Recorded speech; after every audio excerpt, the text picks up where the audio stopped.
할렐루야. 수요 성경 공부에 참여하신 우리 성도님들을 예수님의 이름으로 환영합니다.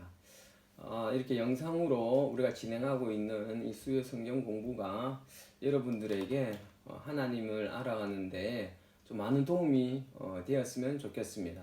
그래서 혹시라도 제가 이렇게 설명한 것들 중에 의문이 나는 것들이 있으면은 언제든지 우리 단체 카톡방에 또는 또 개인적으로라도 저에게 의문이 되는 것이 있으면, 질문하실 것이 있으면 언제든지 카톡으로 또는 전화로도 연락을 주시면 감사하겠습니다.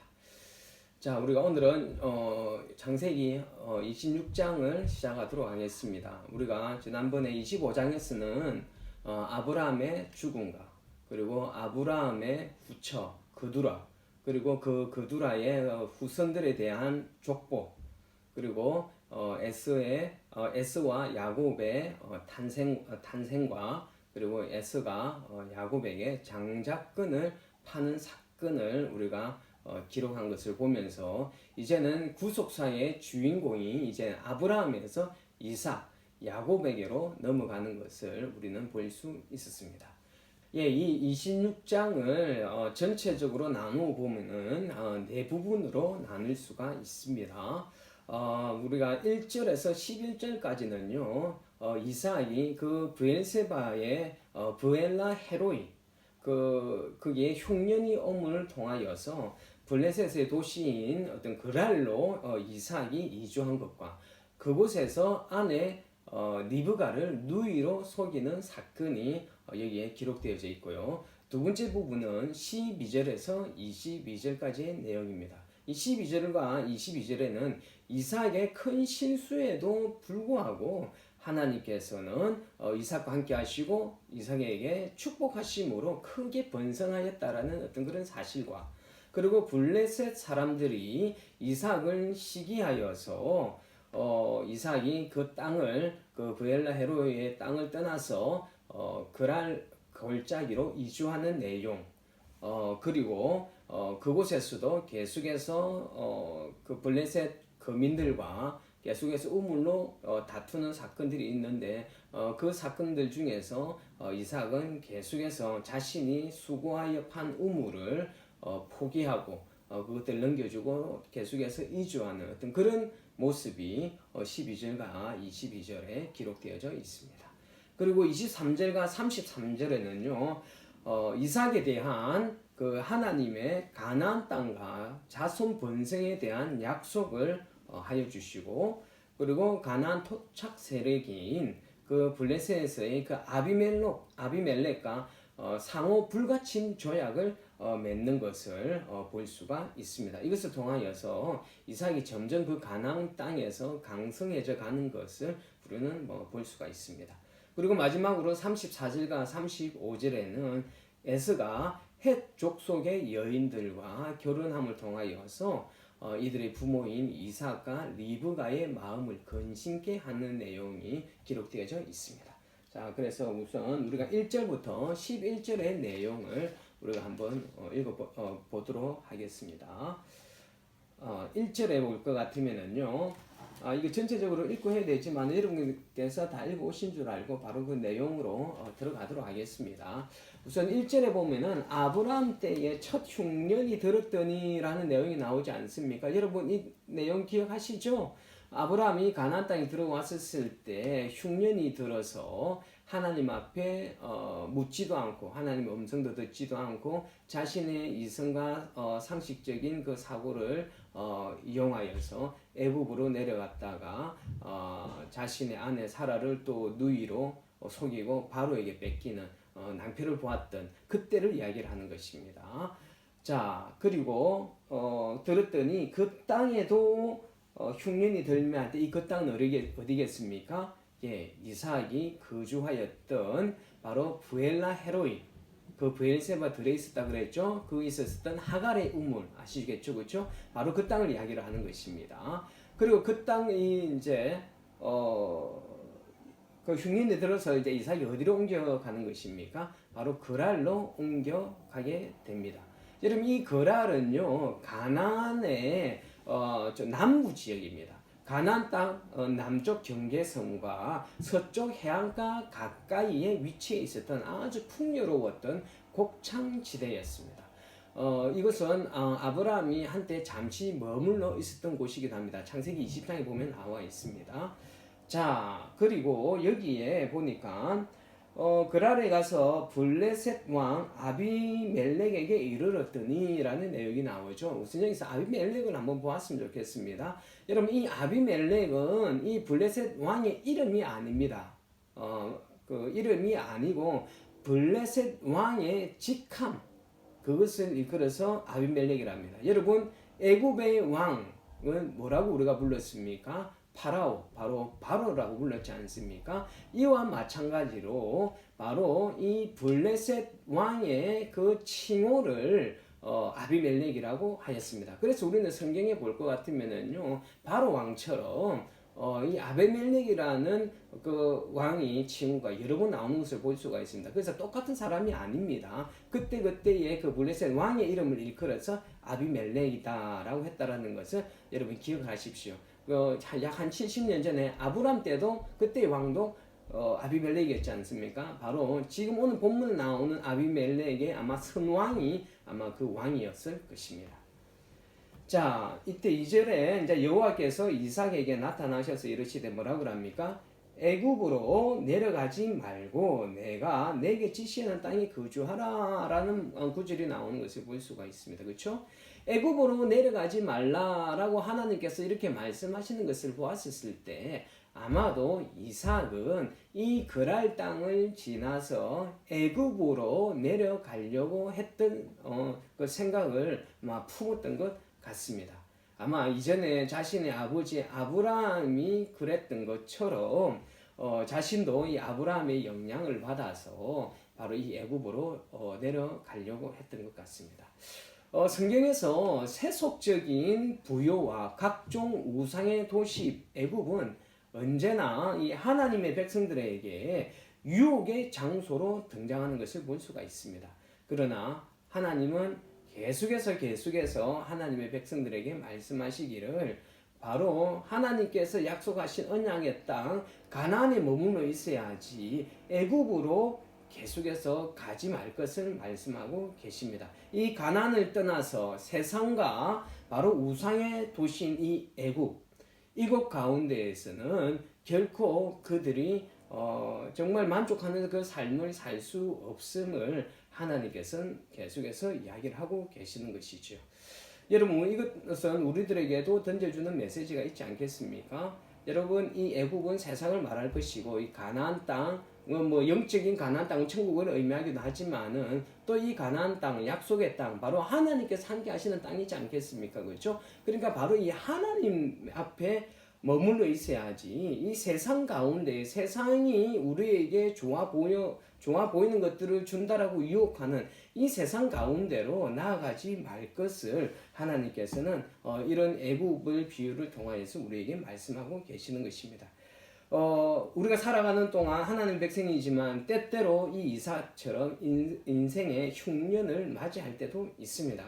하나님께서 돌보지 않아서 우리에게 오는 흉년이 아니라 우리의 죄악으로 인하여서 오는 흉년일 수도 있고요. 또는 하나님의 특별하신 계획 아래에서 다가오는 인생의 흉년이 있을 수도 있습니다.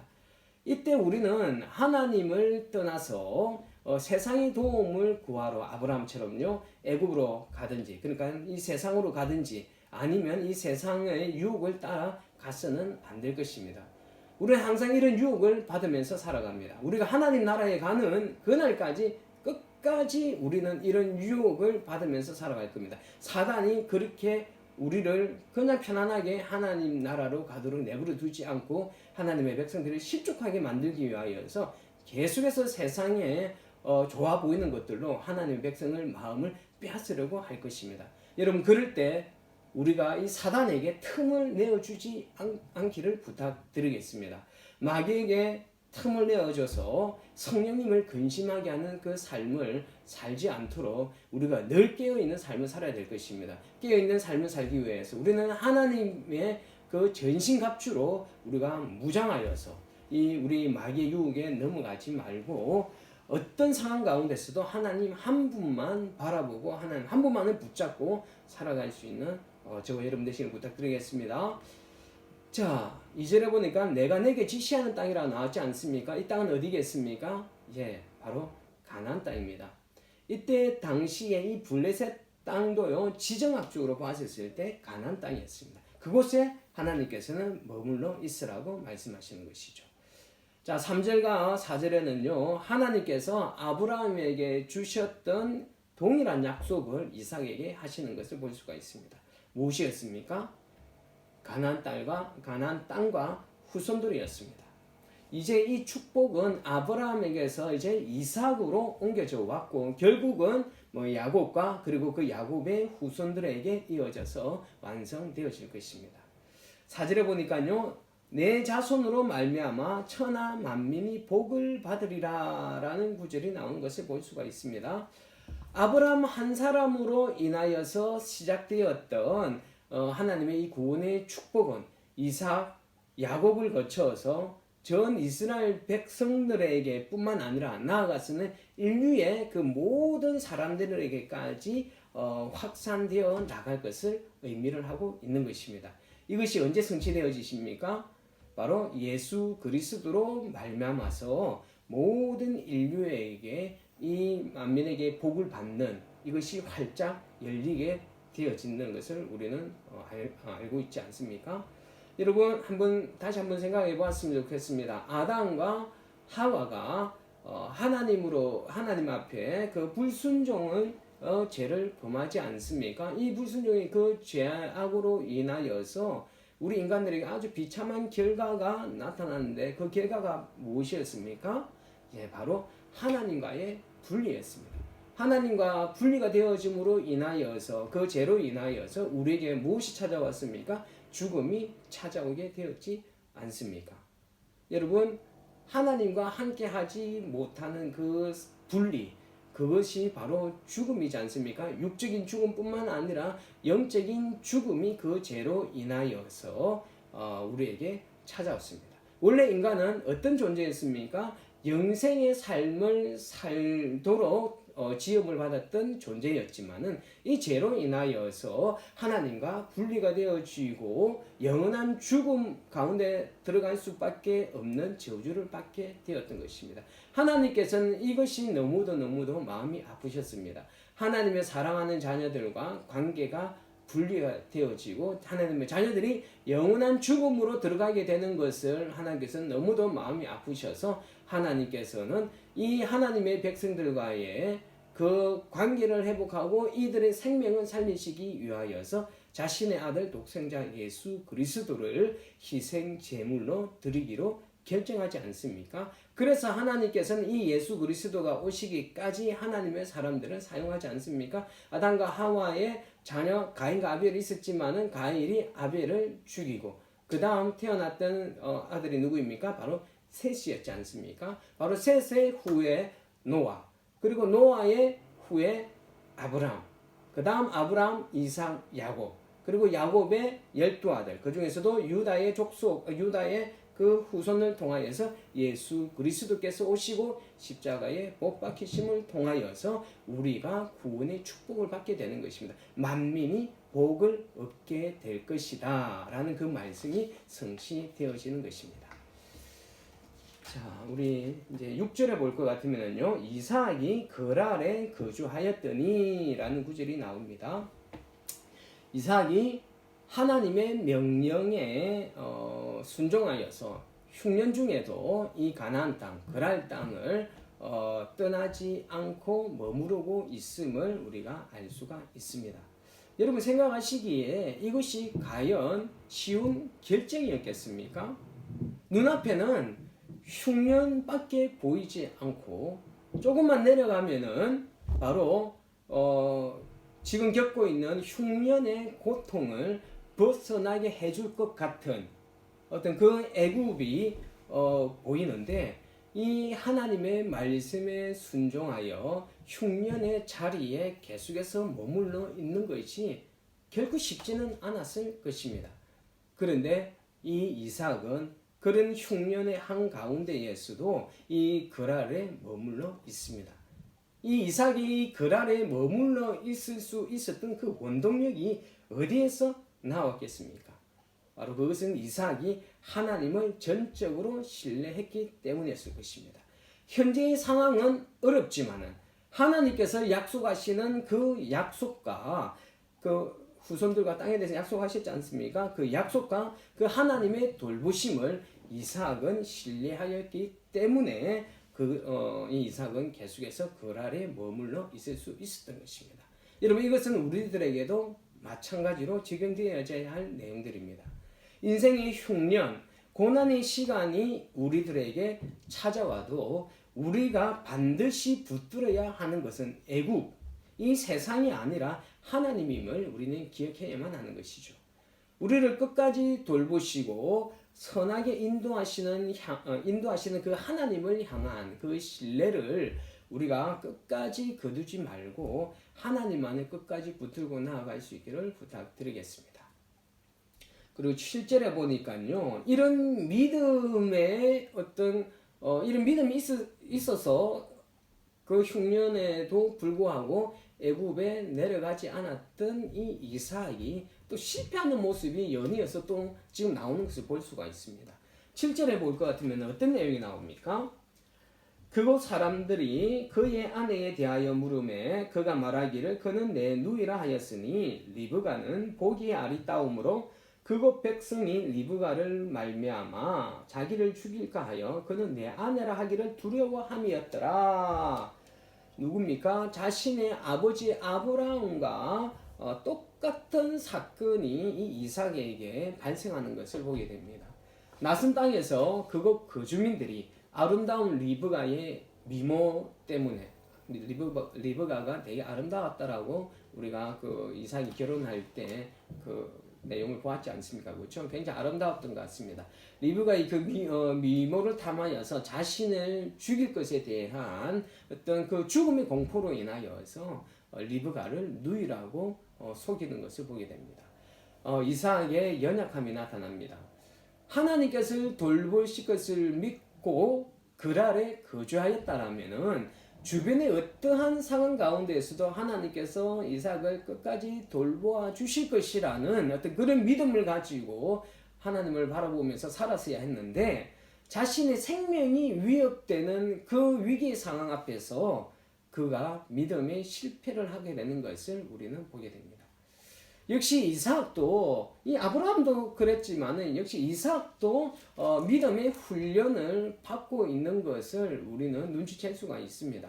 하나님께서 이 사건을 승인하신 것은 하나님께서 승인하시지 않으셨으면 이 사건이 일어나지 않았겠죠. 그런데 이 사건이 일어났다라는 것은 하나님께서 승인하셨다라는 것이지 않습니까? 하나님께서 승인하셨다라는 것은 이 이삭의 믿음을 다루어 보시기 위한 하나님의 의도가 분명히 있었을 거라고 보여집니다. 아마 이삭은 이 상황에서 하나님을 향한 믿음보다는 자신의 이성적인 생각과 인간적인 처세로 이 위기를 극복하려고 했던 것입니다. 이 사건이 결코 우리와 무관하지 않는 것 같습니다. 우리도 때로는 이삭처럼 믿음으로 살아갈 때도 있습니다. 믿음으로 그랄에 머물렀지 않습니까? 이처럼 믿음으로 살아갈 때도 있지만은 때로는 우리가 믿음의 실패를 맛볼 때도 있지 않습니까? 우리의 인간적인 하나님께서 우리들에게 함께하여 주시고 우리에게 주셨던 그 은혜로 인해서 믿음이 커가기도 하였지만은 때로는 그 하나님께서 우리와 함께 하시면서 우리를 도우셨던 그 일들을 잊어버리고 때로는 우리가 그 믿음의 어떤 그런 실패를 맛볼 때가 있는 것입니다. 때로는 실패하는 것이 아니라 어쩌면 실패할 때가 더 많은 것이 우리의 믿음의 여정인 것 같습니다. 그러나 하나님께서는 이삭의 믿음의 실패에도 그랬지만은 우리도 마찬가지입니다. 우리도 믿음의 그 실패를 볼지라도 하나님께서는 결코 우리를 포기하지 않으시고 우리의 믿음이 자랄 때까지 기다려 주시고 인내해 주시는 하나님, 그리고 이 연약한 믿음을 계속해서 훈련시켜 주시는 그 하나님이심을 우리가 알아야 될 줄로 믿습니다.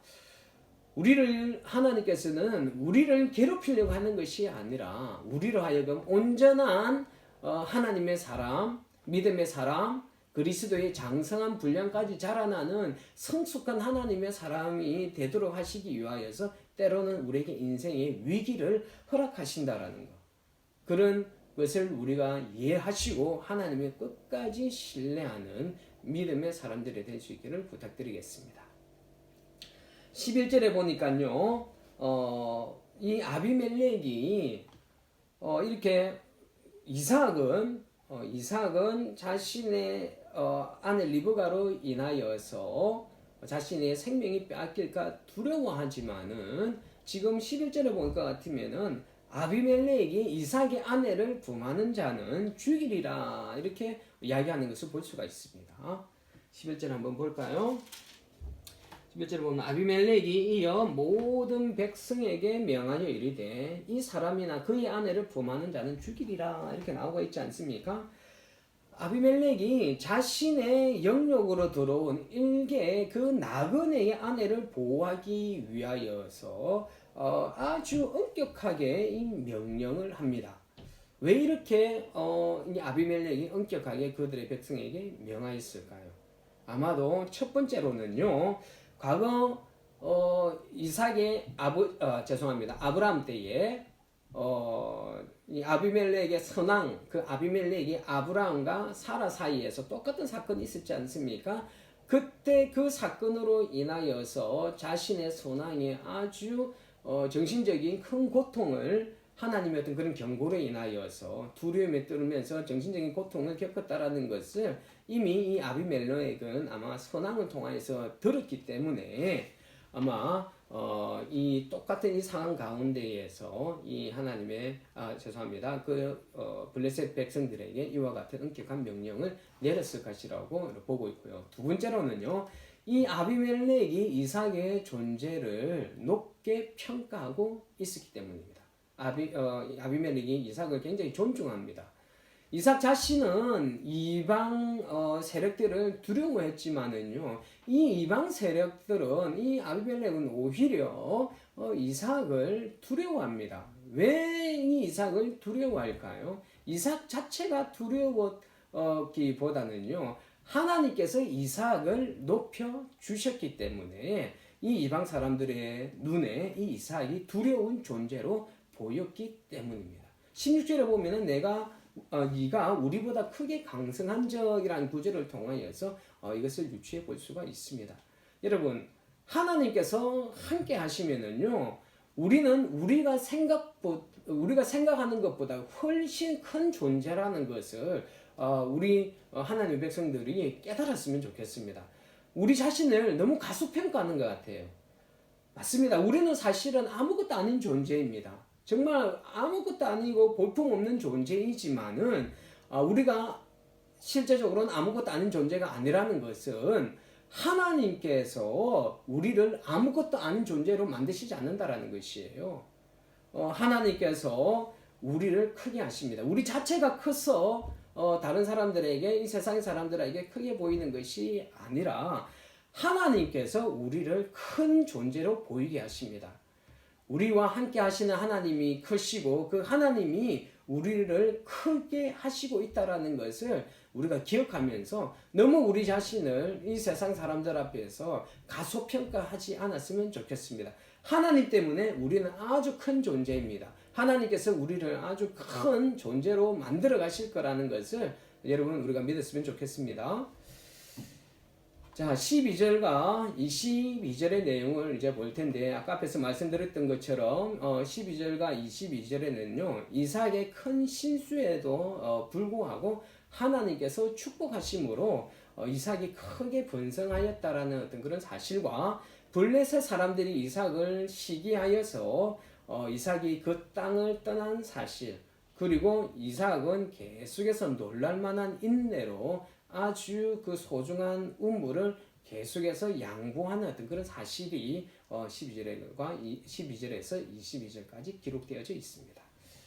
자, 12절에 우리가 볼 것 같으면은요, 어떤 내용이 나오느냐 하면은요, 이삭이 그 땅에서 농사하여 그 해에 100배나 얻었고 여호와께서 복을 주심으로 13절에 그 사람이 창대하고 왕성하여 마침내 거부가 되었다라고 나옵니다. 그리고 종이 심이 많았다고 14절까지 나와 있습니다. 자, 여러분, 그 해에 100배나 얻었다 이 말은요, 씨를 뿌린 비율에 비해서 100배를 얻었다라는 것을 이야기를 하는 것입니다. 여러분, 보통 블레셋에 거주하는 농민들이 풍작이다, 풍년이다 이러면은 그 뿌린 씨앗을 비율로 해서 한 25배나 50배 사이 이 정도를 그들은 아주 큰 풍작으로 생각을 하였습니다. 그런데 그들에 비하여서 이 이삭은 몇 배나요? 100배나. 그러니까 얼마나 엄청난 그 풍년을 이루어냈는지를 알 수가 있습니다. 여러분, 이삭의 주 직업은 무엇이었습니까? 맞습니다. 유목이었습니다. 물론 베두인의 삶을 살았기 때문에 유목과 농사일을 함께 하기도 했지만은 그래도 이 아브라함의 후손들의 가장 그 주 직업은 무엇이었습니까? 유목민이었어요. 그렇기 때문에 농사일에 전념하는 블레셋 사람들에 비하여서 이 이삭은 농사일에 많이 서툴렀을 거예요. 그런데 이런 서투른 농사일에도 불구하고 이 블레셋 사람들, 그 전문적인 농사꾼들에 비하여서 훨씬 많은 풍작을 이루어낼 수 있었던 것은 이삭의 능력이 아니라 하나님의 능력이 이삭 가운데 임했다라는 것을 우리는 알 수가 있는 것입니다. 이삭은요, 그 흉년이 들었던 그 가뭄의 어떤 그런 시간들 가운데에서도 자신이 가고 싶었던 그 애굽으로 가지 않고 하나님의 명령에 순종하여서 그 흉년 때에도 그랄에 머물물 통하여서 그 순종을 하였기 때문에 하나님께서는 인간이 상상도 할 수 없는 놀라운 복을 이삭에게 내리는 것을 우리는 볼 수가 있습니다. 이처럼 우리 인간의 눈에는 정말 인생의 흉년과 같은 아주 어렵고 힘들어 보이는 일들이 있을지라도 하나님의 뜻에 따라서 순종하고 나아가게 되면은요, 하나님께서 그 자녀의 삶을 특별하게 그리고 확실하게 책임져 주신다라는 것을 우리는 믿어야 될 줄로 믿습니다. 여러분, 이 내용들이 원독자들 뭡니까? 그 광야의 한 가운데 머물면서 모세가 기록하였던 그 책을 읽고 있었던 1세대 이스라엘 백성들, 그들에게는 이러한 내용들이 굉장히 의미가 있지 않겠습니까? 하나님의 명령에 순종하였을 때는 아무리 어렵고 힘든 그 고난도 지나갈 수 있다라는 것이 이들에게는요, 원독자들에게는 굉장히 큰 메시지가 있는 내용이지 않겠습니까? 그들이 가야 할 그 가나안 땅, 점령해야 할 그 가나안 땅, 굉장히 어렵고 힘들어 보이지만 하나님의 명령에 순종하여 하나님과 함께 가면은 그 가나안 땅을 정복해 나갈 수 있다라는 굉장히 중요한 메시지가 되지 않았겠습니까? 그런데 어떻습니까? 그런 어떤 의도가 있는 이 창세기의 내용을 그때 당시에 1세대들이 믿지 않음을 통하여서 하나님의 명령에 불순종하고 하나님을 신뢰하지 않음으로 인하여서 가나안 땅을 점령하지 못하는 안타까운 일들이 있었지 않습니까? 여러분, 우리가 오늘 이 이삭처럼요, 어렵고 힘든 상황이 내 눈앞에 보여질지라도 하나님께서 말씀하신 하나님의 명령에 끝까지 순종하는 삶을 살게 될 때 그 어렵고 힘든 흉년의 시간, 인생의 고난의 시간도 잘 통과할 수 있을 줄로 믿습니다. 우리가 끝까지 하나님을 신뢰하고 하나님의 붙들고 하나님의 말씀에 순종하며 나아갈 수 있는 저와 여러분 되시기를 부탁드리겠습니다. 자, 이렇게 이 이삭이 지금 어떻습니까? 막 풍성하게 풍년을 이루고 정말 번성하게 되는 것을 보자 이 블레셋 민족은 시기하기 시작합니다. 14절에 보니까 블레셋 사람이 그를 시기하여 라는 내용이 나오지 않습니까? 여러분, 이 시기하여라는 말은 원어적으로는요, 미워하는 마음이 불붙게 된 상태를 이야기를 하고 있습니다. 그러므로 이 시기하다라는 말은요, 이 블레셋 사람이 단순히 이삭을 미워하는 어떤 그런 정도가 아니라 이삭을 해칠 만한, 이삭을 죽일 만한 어떤 그런 악한 감정을 가지고 있었다라는 것을 의미를 하고 있습니다. 외부에서 이주해 온 그 나그네가 자신들보다 더 풍성한 수확을 하는 것을 보고 이들은 당연히 화가 날 수밖에 없었을 것입니다.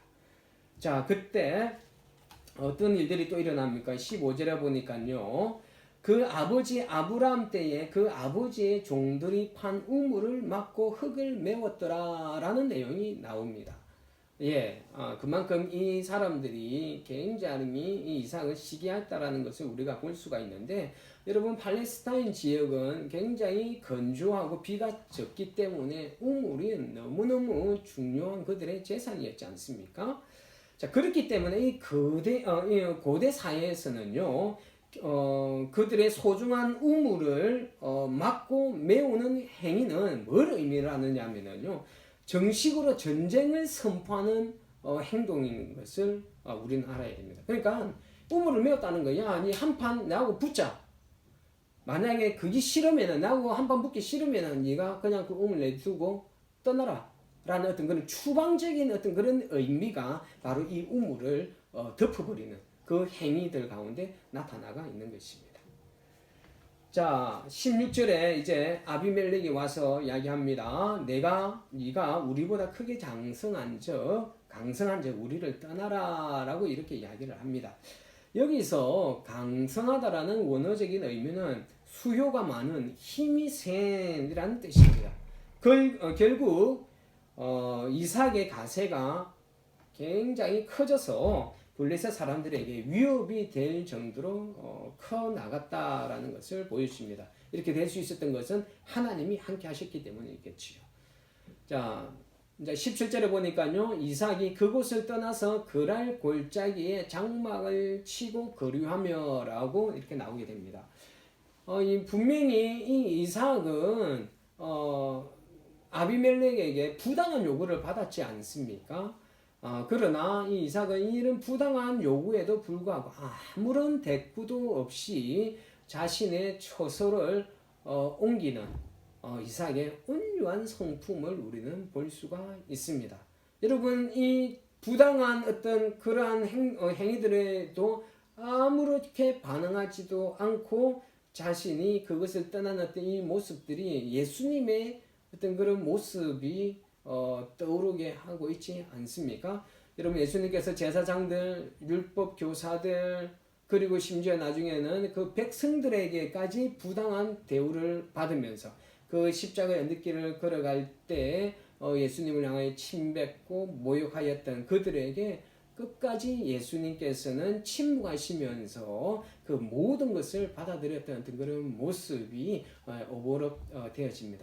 여러분, 이러한 이삭의 모습이나 우리 예수님의 모습이 우리들 눈에는 어떻습니까? 참 답답하게 보여집니다. 인간적으로 보았을 때 이 세상 사람들이 비합리적이고 이 부당한 요구에 맞설 충분한 힘을 가지고 있었음에도 불구하고 이분들은 아무런 대적도 하지 않고 자신의 것을 모두 내어주는 이 행위가 이 세상 사람들의 눈에는, 또 많은 그리스도인들의 눈에는 답답해 보이기도 하지만은, 이러한 삶이 우리 그리스도인들이 살아가야 할 삶의 태도임을 우리는 명심해야 될 줄로 믿습니다.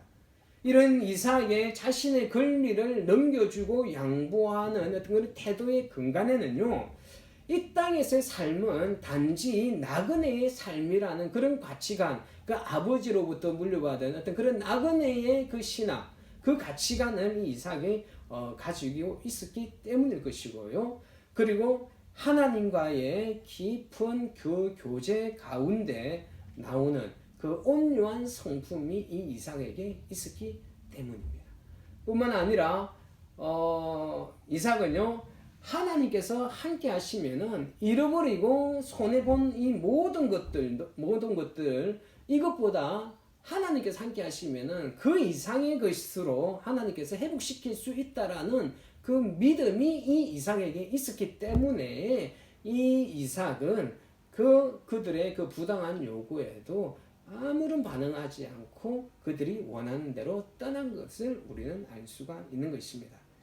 우리 그리스도인들이 힘들지만은 이러한 삶의 태도, 자신이 누릴 수 있는 권리도 다른 사람을 위하여서는 포기할 수 있는 어떤 그런 십자가의 정신, 그리고 이 세상에서의 그 삶이 전부가 아니라 우리는 하늘나라 본향으로 가는 나그네라는 어떤 그런 삶의 가치관, 그리고 내가 손해보지만은 지금은 손해볼지라도 하나님께서는 내가 지금 다른 사람을 위하여서 양보하고 손해본 이 모든 것들은 이것들보다 더한 것들로 하나님께서는 새롭게 회복시킬 수 있으신 하나님이라는 어떤 그런 그 믿음의 가치관을 저와 여러분들이 가지고 살아갈 수 있기를 부탁드리겠습니다.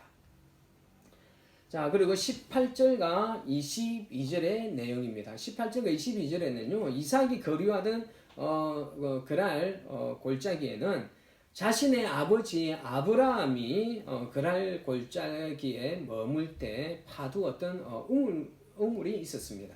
이 우물을 이 아브라함이 죽고 난 뒤에 이 블레셋 사람들이 다시 그것을 다 메워버렸는데 이 이삭의 그곳으로 옮겨가서 아브라함이 팠던 어떤 그런 우물을 메워졌던 우물을 다시 그 우물을 파게 되는 내용이 나오고요. 그리고 또 다시 새로운 우물도 파게 되는 내용들이 나옵니다. 그러나 그 그랄의 목자들이 이 이삭이 판 우물을 자신들의 것으로 우기어 강탈하는 사건들이 연이어서 일어나게 됩니다. 그래서 그 우물 중에 이름이 에색이라는 우물이 있지 않습니까? 바로 이 에색이라는 그 의미가 바로 무엇이냐면 강탈하다라는 그런 뜻입니다. 이삭은 또 양보하고 물러나서 새로운 우물을 팝니다. 또 그랄 목자들이 와서 다투자 그것을 또 내어주고 올라갑니다. 그리고 또 이제 세 번째 또 다시 우물을 팝니다. 그 우물을 러브봇이다라고 이야기하는데 이 러브봇은 넓은 공간이라는 뜻입니다. 위에서 아까 말씀드렸던 것처럼 이 팔레스타인 지역, 이 가나안 지역은 너무도 건조하고 비가 적은 곳이기 때문에 이 우물은 너무너무 그들의 삶을 살아갈 때 중요한 재산이었습니다. 성경에 나오는 우물은 굉장히 다양합니다. 다양한데 아주 얕은 웅덩이와 같은 어떤 그런 우물도 있고요. 또 어떤 우물은 굉장히 수십 미터씩 파고 들어가서 굉장히 깊게 파는 우물도 있습니다. 그래서 그곳에 이렇게 사람을 숨겨두는 어떤 그런 장소로도 사용되어지기도 했었습니다. 제가 지난번에 한번 말씀드렸던 것 같은데 여기 이 가나안 땅의 우물들은요, 우리가 지하실을 내려갈 때 계단을 내려가는 것처럼 그 2, 3층을 내려가는 어떤 그런 지하실처럼 그렇게 밑에 우물이 파여져가 있는 우물들이 많이 있습니다. 그러니까 여러분, 이 우물을 파는 것이 결코 쉽지 않을 거라는 것, 지금 이 이삭이 양보하는 것이 아주 쉽게 양보할 수 있는 그런 상황이 아니라는 것을 우리는 알고 있어야 됩니다. 여러분, 지금도 지금 우리 우물을 팔 때 현대적인 어떤 그런 장비가 있어서 쉽게 우리가 물을 이렇게 팔 수가 있지만은 이때 당시는 어떤 그런 현대적인 장비가 있지 않은 상태였지 않겠습니까? 전부 다 뭐로 했겠습니까? 기계를 사용한 것이 아니라 그들의 그 몸을 이용하여서 육체적인 노동을 통하여서 우물을 파는 것입니다. 이게 한 1, 2m 판다고 해서 나오는 우물이 아니지 않습니까? 수십 미터를 파야 됩니다. 근데 수십 미터를 파 나가는 중에 물이 무조건 나온다는 보장이 없습니다. 그렇게 팠는데도 안 나올 수가 있습니다. 아마 안 나오는 시간이 더 많았을 것입니다. 10번 중에 한 번 나올까 말까 하는 어떤 그런 상황이었지 않겠습니까? 그렇게 계속해서 그렇게 어렵게 판 우물을 이 이삭은 계속해서 양보하는 것을 봅니다. 아마 수십 번의 실패를 맛보는 가운데 얻었던 그 우물 얼마나 그들에게는 소중했겠습니까? 그리고 그것을 넘겨주는 것이 굉장히 마음이 아팠을 것 같습니다. 뒤에 나오지만은요, 이 이삭은 이 그랄 목자들의 어떤 그런 행위에 맞서 싸우지 않고 끝까지 참고 양보하지 않습니까? 이러한 삶의 모습은 결국에는 하나님께 영광이 되어지는 것입니다.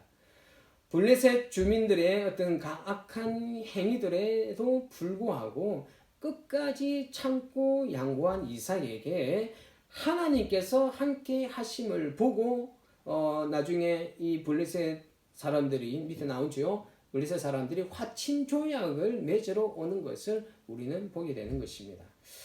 우리 그리스도인들이 이 땅에 살아갈 때 손해보고 양보하는 것이 때로는 너무 화가 나고 속이 상할 때도 있지만은 결국에는 그러한 삶이 하나님께서 성립케 하실 뿐만 아니라 그 삶이 결국에는 하나님께 영광을 올려드리는 삶이 될 수 있다라는 것입니다. 그리고 하나님은요, 결코 양보하고 배려한 하나님의 자녀들이 손해보지 않게 하신다는 거. 아까 앞에도 말씀드렸지 않습니까? 절대로 하나님께서는 하나님의 자녀들이 그 권리를 포기하고 양보한 것에 대해서는 하나님이 손해보도록 하시지 않습니다. 손해볼 것 같은 이삭을 하나님은 어떻게 하셨습니까? 더 축복하셔서 더욱더 번성하게 하는 것을 우리는 성경을 통해서 보게 되는 것입니다.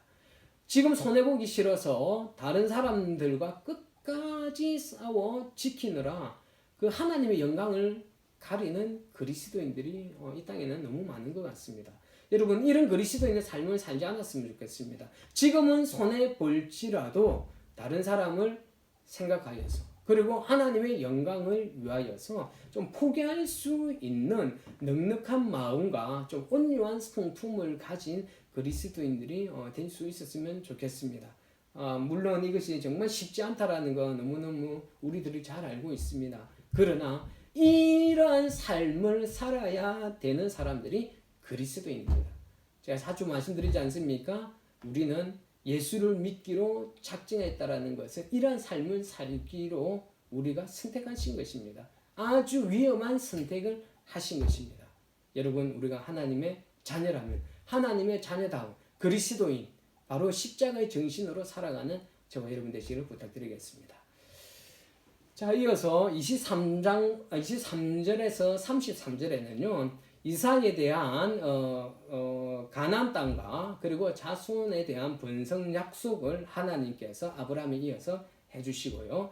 가나안 토착 세력인 블레셋 사람들이 바로 이 아비멜렉이 이삭을 찾아와서 상호 불가침 조약을 맺자라고 하는 그 내용이 나오면서 이삭의 어떤 그 세력들이 또는 위상이 점점 강화되어져 가는 내용을 바로 23절과 33절 가운데 나옵니다.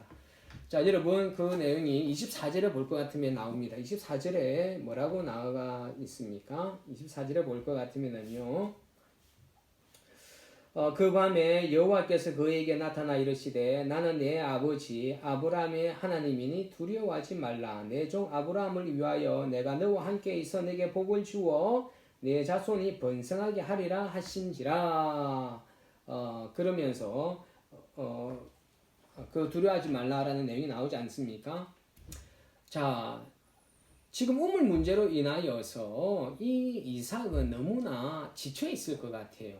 세 차례나 그 철을 옮긴 그 이삭, 그 우물을 팔 때 그 수고와 노력이 얼마나 힘들었겠습니까? 그런데 좀 다 해놓으면 또 뺏어가고 계속해서 양보하는 어떤 이 시간들이 그냥 쉽지만 않은 시간이었지 않겠습니까? 아마 이삭은 이 우물 문제로 인하여서 이 잦은 분쟁과 이주로 인하여서 굉장히 지쳐 있고 굉장히 불안한 상태에 있었을 것 같습니다. 이런 지치고 불안한 상태에 있던 이 이삭을 하나님께서는 잊지 않으시고 가만히 찾아오셔서 이렇게 하나님의 그 위로와 격려의 음성을 이 24절을 통하여서 들려주고 있으십니다. 하나님께서는요, 이러한 이삭에게 하셨던 하나님의 그 행동이 오늘은 살아가는 저와 여러분들에게도 동일하게 나타나고 있음을 우리가 믿었으면 좋겠습니다. 오늘날에도 정말 지금도 세상에 그 많은 일에 지쳐 고민하고 염려하는 그 하나님의 그 자녀들 얼마나 많이 있습니까? 여러분, 그런 하나님의 자녀들을 하나님은 외면하지 않으신다라는 거 우리가 믿어야 됩니다. 이삭에게 찾아와 주셨던 것처럼 오늘 이 시간에 정말 지쳐서 정말 쓰러질 것만 같고 더 이상 일어설 힘이 없을 것 같은 저와 여러분들에게 하나님은 가만히 찾아와 주셔서 내가 너와 함께 하겠다고, 내가 너를 번성케 하겠다고, 내가 너를 새롭게 하겠다라고 하나님께서는 분명히 말씀하시면서 우리들에게 그 위로해 주시고 하나님의 평강을 주실 것을 여러분 믿으시기를 부탁드리겠습니다. 그렇기 때문에 지금 어렵고 힘든 그 상황에만 자꾸 시선을 고정하지 마시고 자꾸 누구를 보자고요? 하나님을 바라보자고요. 하나님께서 우리에게 위로해 주시고 보듬어 주시는 그 모습을 우리가 기대하고 믿으며 살아갈 수 있기를 부탁드리겠습니다. 자, 그리고 26절에 보니까 이삭을 찾아온 그 아비멜렉과 그리고 그 옆에 누가 있습니까? 군대 장관 비골이 있지 않습니까? 여러분, 바로 그 지금 현재 아비멜렉의 아버지 선왕 아비멜렉 때도 누가 있었느냐면 그때 군대 장관도 비골이었습니다. 그렇다면 그 비골과 지금 이 비골이 역시 같은 사람이냐? 그렇지 않습니다. 아마 그런 것을 보았을 때 이 비골도 사람의 이름이 아니라 그 장관의 어떤 그런 직급, 어떤 그 계급을 의미하는 단어인 것 같습니다. 그러니까 이 비골이 사람 이름이 아니라 어떤 계급명, 간직명이었다라고 여러분 유의하시면 될 것 같습니다. 그래서 비골이 또 나오면은 이거는 그 똑같은 사람이 아니라 역시 이것도 간직명을 이야기를 하는구나 그렇게 이해를 하시면 되겠습니다. 자, 이 아비멜렉이 아비멜렉이 이 비굴과 함께 또 여러 사람과 함께 이삭을 찾아온 이유는 28절과 29절에 분명히 나오지 않습니까? 28절, 29절 한번 볼까요? 28절과 29절에 보면 그들이 이르되 여호와께서 너와 함께 계심을 우리가 분명히 보았으므로 우리의 사이 곧 우리와 너 사이에 맹세하여 너와 계약을 맺으리라 말하였노라. 너는 우리를 해하지 말라. 이는 우리가 너를 범하지 아니하고 선한 일만 내게 행하여 내가 평안히 가게 하였습니다. 이제 너는 여호와께 복을 받은 자니라. 이렇게 나오는 것을 볼 수가 있습니다. 한마디로 이 블레셋 민족들이 이삭에게 쫄한 것을 볼 수가 있습니다. 이삭에게 쫄은 이유가 무엇이겠습니까? 바로 하나님께서 이삭과 함께 하심을 분명히 보았기 때문입니다. 그렇기 때문에 혹여나 자신들보다 지금 더 강성해져 있는 이삭으로부터 그들이 해를 당할까 싶어서 먼저 그들에게 고개를 숙이고 들어가서 불가침 조약을 맺는 것을 우리는 볼 수가 있는 것입니다. 아비멜렉이 이삭에게 말할 때 누구에 대해서 이야기를 합니까? 여호와에 대해서 이야기를 하지 않습니까? 여호와를 이야기하는 것을 보았을 때 이들이 여호와 하나님에 대한 어느 정도의 지식을 이들은 가지고 있었던 것 같습니다. 이 여호와 하나님에 대한 지식을 이들은 어떻게 해서 가지게 되었을까요? 아마 바로 아브라함 때부터 그리고 이삭에 이르기까지 그들이 아브라함과 이삭이 믿는 그 여호와 하나님이 이들과 함께 하는 것을 이들은 분명히 보고 경험했던 것입니다. 아브라함과 이삭의 일상의 삶 속에서 그들이 하나님 앞에서 순종하고 하나님과 동행하는 그 삶을 살고 또 그랬었을 때 하나님께서 그들에게 복을 내어주는 것을 이 블레셋 사람들은 보고 하나님이 여호와 하나님이 있다라는 것을 이들은 알게 되었던 것이죠. 이것을 우리들에게 던져주는 메시지가 있지 않습니까? 우리가 전도지를 가지고 바깥에 나가서 전도하는 것도 중요하지만은 정말 중요한 것은 우리의 삶을 통하여서 하나님을 증거하는 것이 더 중요함을 우리는 이 이삭을 통하여서 아브라함을 통하여서 우리는 알 수가 있는 것입니다.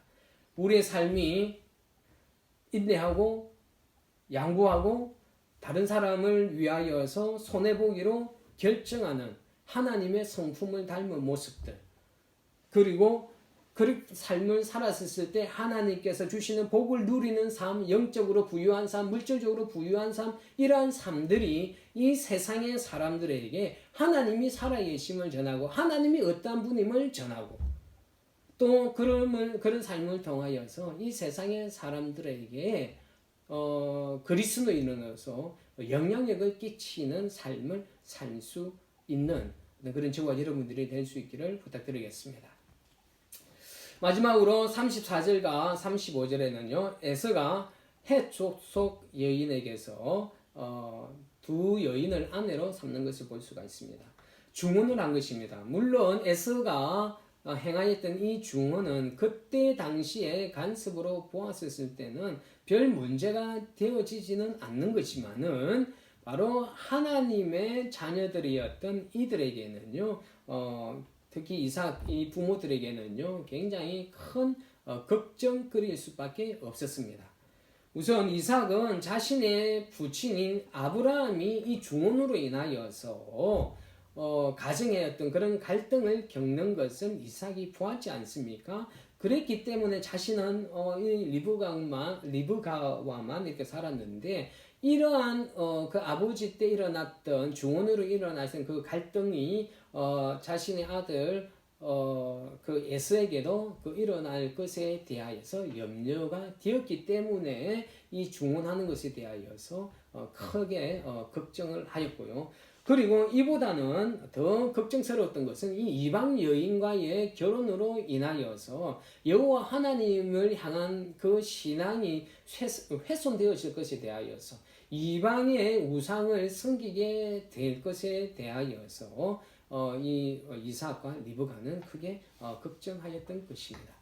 여러분 에서는 볼 것 같으면 지난주에는 장자의 명분을 팥죽 한 그릇에 이렇게 팔아넘겼고 이 결혼까지도 이렇게 아주 소홀히 대하는 것을 볼 수 있습니다. 아마 어쩌면 이 한 여인들이 아주 아름다운 여인이었는지도 모르겠습니다. 눈에 보이는 어떤 그런 자신이 지켜나가야 할 어떤 그런 신앙, 그 신앙생활을 함께 해 나가야 될 어떤 동력자라 이런 그 눈으로 아내를 바라보지 않고 눈에 보여지는 육신의 눈에 아름다워 보이는 그 여인들을 아무렇게나 이렇게 택하여 결혼을 하지 않았을까 하는 그런 생각이 듭니다. 팥죽 한 그릇에 장자권도 쉽게 팔아넘기고 결혼까지도 아주 소홀하게 대하는 어쩌면 이 에서는 자신의 육체적인 본능에 따라서 아주 겸손하게 살아갔던 에서 어쩌면 이 에서의 모습이 우리들에게 나타나고 있지는 않은지 한번 돌아보았으면 좋겠습니다. 하나님의 마음을 근심하게 하는 지금 에서가 이 이삭과 이 리브가의 그 부모의 마음을 근심하게 하였던 것처럼 우리들도 이 하나님의 마음을 근심케 하는 아주 육체적인 삶 또는 하나님이 기뻐하시지 않는 어떤 그런 제약된 모습을 하면서 우리가 살아가고 있지는 않은지 그래서 하나님의 마음을 근심하게 하고 있는 어떤 그런 삶의 행동들은 없는지 우리 삶을 좀 가만히 한번 되돌아 보았으면 좋겠습니다. 제가 지난 주일에도 말씀드렸지만은 하나님의 백성들이 눈에 보여지는 예배는 그들이 드렸지만은 그들의 그 삶의 모습들이 그들이 행하였던 그 행위들이 하나님의 마음을 흡족하지 못하고 하였고 하나님의 마음을 아프게 하였던 것처럼 에스처럼 우리도 이스라엘 백성들처럼 그러한 하나님이 기뻐하시지 않는 하나님의 마음을 근심케 하는 행동을 하고 있지 않은지를 우리 삶을 잘 성찰해 볼 수 있는 저와 여러분 되시기를 부탁드리겠습니다. 정리하겠습니다. 자, 이 원독자들 누구라 그랬습니까? 지금 이 창세기를 읽는 수신자들이겠죠, 그렇죠? 바로 가나안 제1세대들과 이 땅의 그리스도인들, 지금 이 시대를 살아가는 우리 그리스도인들이 하나님과 사람 앞에서 어떤 삶을 살아가야 할 것인지를 이 26장에서는 잘 보여주고 있습니다. 어떠한 상황 가운데에서도 우리가 하나님의 말씀에 순복하며 나아가는 자들, 어려워 보이는 시간일지라도 정말 하나님께서는 끝까지 그 하나님 사람들을 지키시고 돌보시고 인도하신다라는 것을 명심하시기를 부탁드리겠습니다. 하나님의 백성들은 세상 사람들과는 다른 가치관, 어떤 정신으로요? 십자가의 정신으로 자신의 마음과 생각을 다스릴 수 있는 온유한 성품으로 그리고 하나님께서 함께 하시면 잃어버린 모든 것들을 그 이상의 것으로 회복시킨다라는 어떤 그런 믿음의 삶을 살기를 하나님께서는 이 26장을 통해서 우리에게 말씀하십니다. 이 세상의 사람들에게 우리가 이러한 삶의 모습을 통하여서 선한 영향력을 끼치며 나아갈 수 있는 저와 우리 눈물든 성도들 되시기를 예수 그리스도 이름으로 축원합니다. 수고하셨습니다. 오늘도 제가 말을 하도 많이 버벅거려서 여러분들에게 좀 이해하는데 어려움을 주지 않았나 모르겠습니다. 양해하시고 이해해 주시고 오늘 그 26장의 내용을 다시 한번 점검하시고 묵상하시면서 하나님께서 과연 저와 여러분들에게 어떠한 삶을 원하고 계신지를 다시 한번 깊이 묵상하시기를 예수 그리스도 이름으로 축원합니다. 수고하셨습니다.